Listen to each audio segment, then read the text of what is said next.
वालेकुम।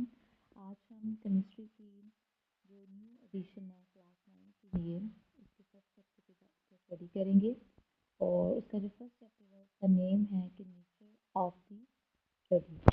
अब इस चैप्टर के अंदर हम लोग नॉलेज की बात करेंगे, साइंस टेक्नोलॉजी की बात करेंगे।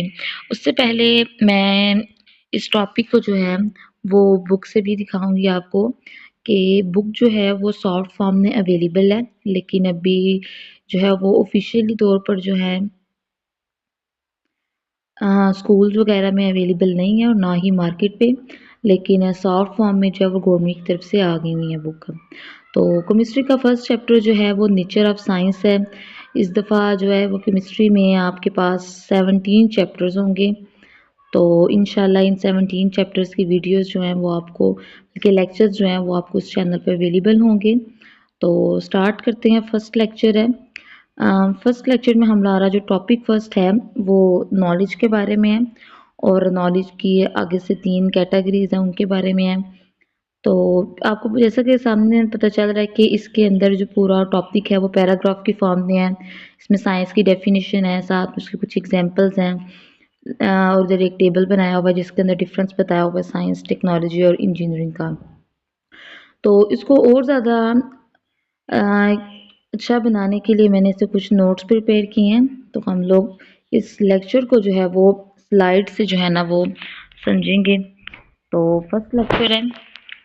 तो नॉलेज की बात जब करते हैं तो नॉलेज जो होता है वो बहुत वास्ट होता है। उसमें आप हर तरह का आप नॉलेज इसमें आ सकता है। इसमें हिस्ट्री बेस्ड नॉलेज आता है, इस्लामिक आता है, उसके अलावा और भी जितनी भी फॉर्म्स हैं, जितनी भी टाइप्स हैं, उस नॉलेज का जो वर्ड है वो उन तमाम टाइप्स पर जो है ना वो इम्प्लीमेंट किया जा सकता है।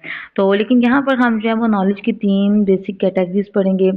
तो सबसे पहले हम लोग साइंस को पढ़ेंगे। तो science the explorer. Okay, science क्या है कि science is the systematic study of the natural world through observation, experimentation and the formulation of theories to understand and explain natural phenomena. तो साइंस असल में क्या है कि साइंस एक ऐसी सिस्टमैटिक स्टडी है। अब सिस्टमैटिक स्टडी क्या होती है, ये एक ऐसी स्टडी होती है जो मेथड या ऑर्गेनाइज्ड बेस पर होती है। ठीक है, इसमें हर चीज़ आपको जो है ना वो स्टेप बाय स्टेप परफॉर्म करनी होती है। ऑफ द नेचुरल वर्ल्ड, ठीक है, कुदरती दुनिया की एक ऐसी ऑर्गेनाइज स्टडी होती है और इस स्टडी को आप किसके थ्रू करते हैं, अपनी ऑब्जर्वेशन के थ्रू करते हैं, एक्सपेरिमेंटेशन के through and the formulation of theory. इसका मतलब क्या होता है कि नज़रियात की तश्कील आपके जो थॉट्स होते हैं उनकी बेस पर होती है।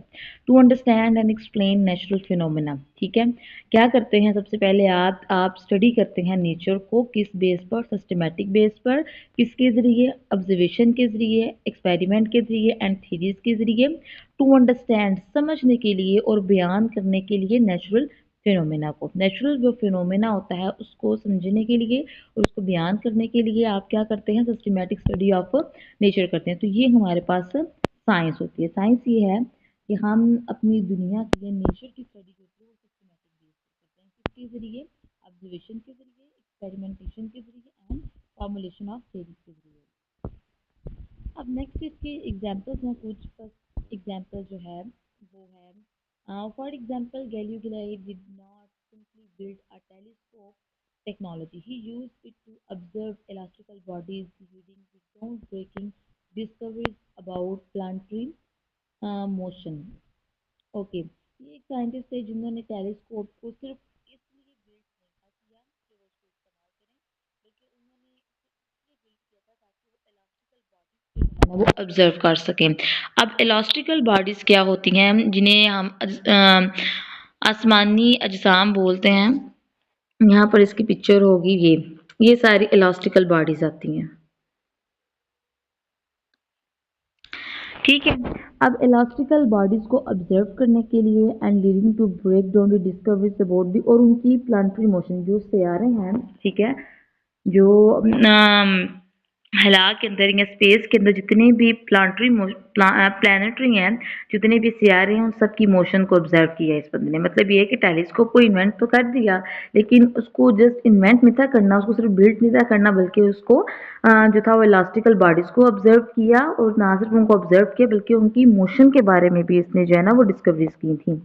उसके बाद दूसरी एग्जाम्पल्स हमारे पास ये हैं कि observe the stars to understand the formation of galaxies, यानी कि जो गैलेक्सीज हैं वो किस तरह से उनकी फॉर्मेशन हुई है, उनको ऑब्जर्व करना, उनको अंडरस्टैंड करना, ये एस्ट्रोनॉमी में किया जाता है। एस्ट्रोनॉमी जो देखा यानी कि जो फल्कियात का इल्म फल्कियात यानी ख्याल के रिलेटेड जितना भी नॉलेज होता है वो इस टर्म के अंदर स्टडी किया जाता है। नेक्स्ट हमारे पास एग्जांपल है experimenting with chemicals to explain how they react. अब केमिस्ट्री में हम क्या पढ़ते हैं कि केमिकल्स को किस तरह से आपस केमिकल्स होते हैं वो किस तरह से आपस में रिएक्ट करते हैं, उनके एक्सपेरिमेंट्स किए जाते हैं। तो ये सारी जो बातें होती हैं हम केमिस्ट्री में अंडरस्टैंड करते हैं। नेक्स्ट हमारे पास होता है analyse light waves to discover their properties, कि हम क्या करते हैं कि जो रोशनी की जो लहरें होती हैं उनका तजिया करते हैं और डिस्कवर करते हैं देयर प्रॉपर्टीज़ को, और उनकी जो खसूसियात हैं उनके बारे में बात करते हैं। तो सिंपल साइंस एक हमारे पास सिस्टमेटिक स्टडी होती है, और ये उसके साथ कुछ एग्जांपल्स हैं। तो फर्स्ट हमारा था कि साइंस।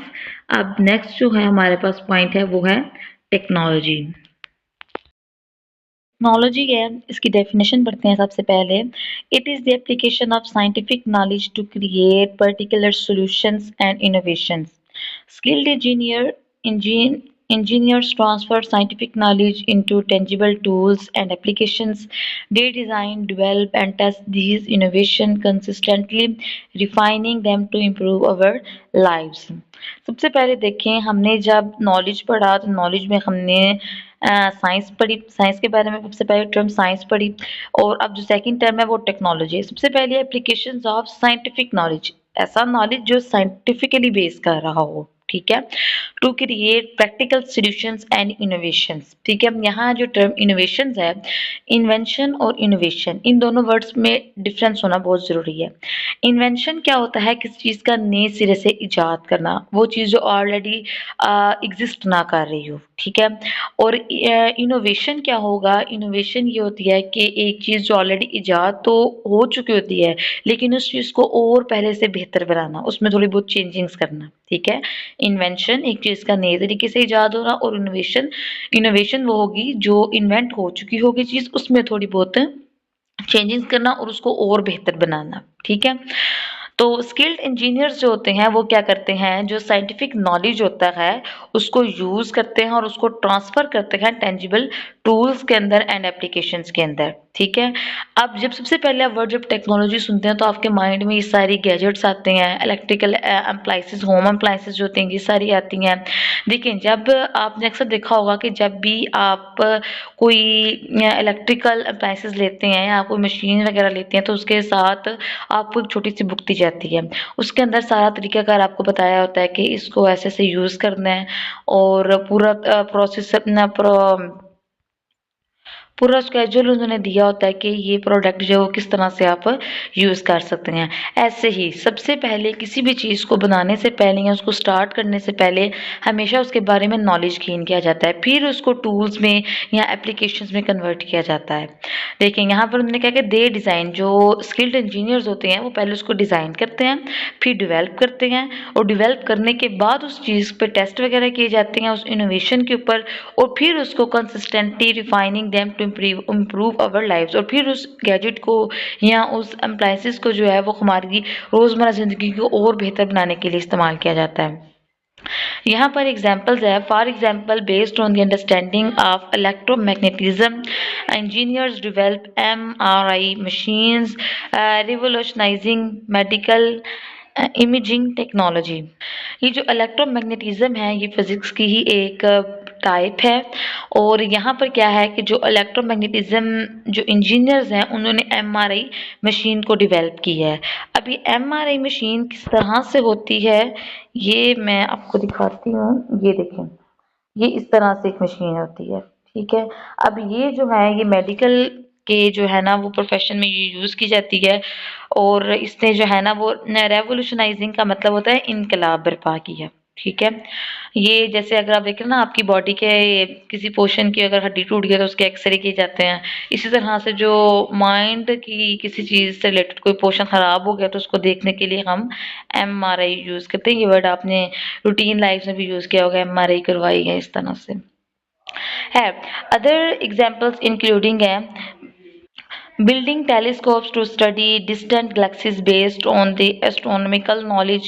ठीक है, यानी कि टेलीस्कोप को इसलिए बनाया जाता है ताकि हम जो गैलेक्सीज हैं उनको स्टडी कर सकें। Developing new machines based on the understanding of developing new medicines based on our understanding of chemical reactions. यहाँ पर over understanding of chemical reactions का मतलब क्या होता है कि हम एक ऐसी मेडिसिन्स बनाना जो हम ह्यूमन बॉडीज के लिए सूटेबल हों।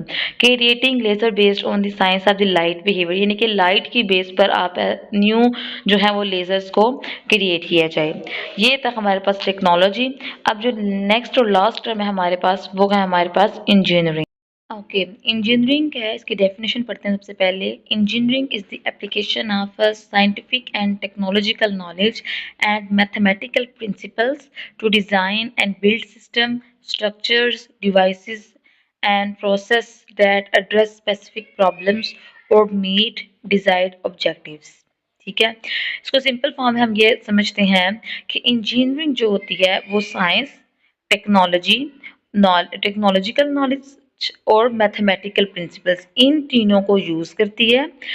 और क्या करती है यूज करने के बाद? डिजाइन करती है build systems structures devices and process that address specific problem, और जो कि महसूस मसाइल को हल करते हैं और हम अपनी मतलूबा जो मकसद होता है उसको हासिल करते हैं। यानी कि इंजीनियरिंग क्या होती है? इंजीनियरिंग साइंस टेक्नोलॉजी के नॉलेज को और मैथ के प्रिंसिपल्स को यूज करती है। यूज करने के बाद हमारे जो प्रॉब्लम्स होते हैं उनको सॉल्व करती है। किस बेस पर? स्ट्रक्चर्स के डिजाइन डिवाइसेस से एंड प्रोसेस की हेल्प से। ठीक है, अब ये प्रॉब्लम सॉल्विंग आपके माइंड में आ रहा होगा कि इससे क्या कौन से प्रॉब्लम सॉल्व हो रहे होते हैं, लेकिन जो इंजीनियरिंग होती है वो स्पेसिफिक ये जो टर्म होती है प्रॉब्लम सॉल्विंग, इसको डेडिकेट किया गया हुआ है इंजीनियरिंग के साथ। तो नेक्स्ट इसके एग्जांपल्स हैं designing a spacecraft to reach Mars based on the astronomical and physical principles, यानी कि हमने एक स्पेसक्राफ्ट जो है वो डिज़ाइन किया है किसकी बेस पर? एस्ट्रोनॉमिकल एंड फिजिकल प्रिंसिपल की बेस पर। कहाँ पहुँचने के लिए? मार्स तक पहुँचने के लिए। Building bridges use scientific understanding of materials and force. अब हमने ब्रिज बनाए हैं किसकी अंडरस्टैंडिंग की बेस पर? मटेरियल की और फोर्सेस। मटेरियल और फोर्सेस को अंडरस्टैंडिंग की इनकी अंडरस्टैंडिंग के बेस पर हमने जो है वो ब्रिज बिल्ड कर ली है। Developing solar panels to harness energy based on the principle of light and electricity.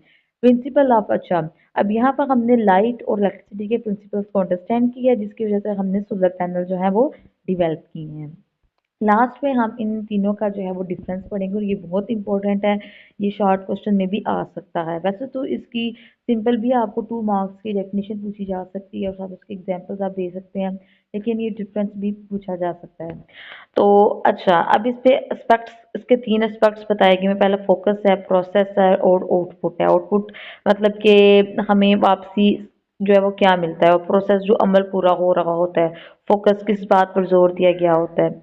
तो साइंस जो होती है वो किस चीज़ पे फोकस करती है? अंडरस्टैंडिंग पर। टेक्नोलॉजी किस चीज़ पर फोकस करती है? एप्लीकेशन पे। और इंजीनियरिंग किस चीज़ पे फोकस करती है? प्रॉब्लम सॉल्विंग पे। नेक्स्ट नेक्स्ट पॉइंट है जी प्रोसेस। साइंस का प्रोसेस किस बेस पर होता है? हमारी ऑब्जर्वेशन पर और एक्सपेरिमेंटेशन पर। टेक्नोलॉजी किस पे प्रोसेस कार्य होती है? डिज़ाइन पे एंड डेवलपमेंट में, यानी कि किस चीज़ को पहले डिज़ाइन किया जाता है फिर उसको बनाया जाता है और उसको डेवलप किया जाता है। देन इंजीनियरिंग जो होती है वो एनालाइज करती है चीज़ों को फिर उसके बाद बिल्ड कर देती है।